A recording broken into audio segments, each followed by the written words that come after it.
শুধু নয়, সারা বাংলাদেশ চড়ে বেরিয়েছি, যুদ্ধ করেছি সামনাসামনি, বেঁচে গেছি তাই গাজী, মরে গেলে হতাম শহীদ। আর বেঁচে গেছি বলেই আজকে দেশের সর্বোচ্চ স্থানে আমার অবস্থান হয়েছে, যা আমি কোনোদিন ভাবি নাই, কোনোদিন স্বপ্নও দেখিনি, কোনোদিন চিন্তাও করে নাই। আর আমার পিতামাতা কখনো আল্লাহর কাছে দোয়াও করে নাই যে আমার ছেলে রাষ্ট্রপতি হোক। যা বলতো তারা আল্লাহর কাছে প্রার্থনা করেছে আমার ছেলে মানুষ হোক, এইটাই।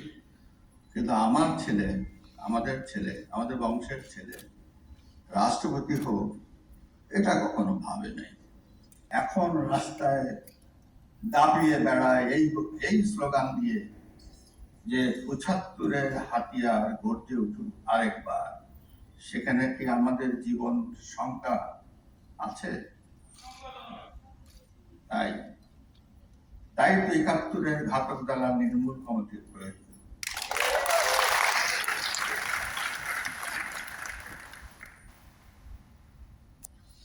যুদ্ধ অপরাধী বা মানবতা বিরোধী অপরাধীদের বিচার সম্পন্ন হলেও আংশিক সম্পন্ন হয়েছে। এখনো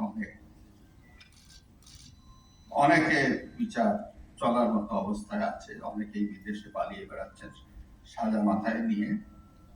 সেখানে অনেক রকম আইনি চক্রের কথা বলে তাদেরকে দেশে আনা থেকে বিরত আছে। সরকারের যতই প্রচেষ্টা, সব প্রচেষ্টায় এখন শুধু প্রতি বছর যখন 15ই আগস্ট আসে তখন বলা হয় তাদের আনার চেষ্টা করা হচ্ছে, তাদের ফিরিয়ে আনার চেষ্টা করা হচ্ছে। কিন্তু ফিরিয়ে আনার যে প্রচেষ্টা প্রয়োজন সেটা আইনের কথা বলে সেটা করা সম্ভব হচ্ছে না। তবে হয়তো একদিন তাদেরকে আনা সম্ভব হবে, জীবিত কালে তা দেখে যেতে চায়।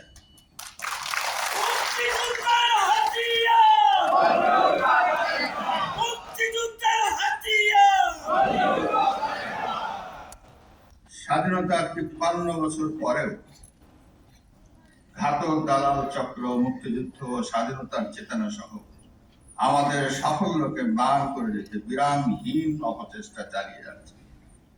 সুযোগ পেলে বিশেষ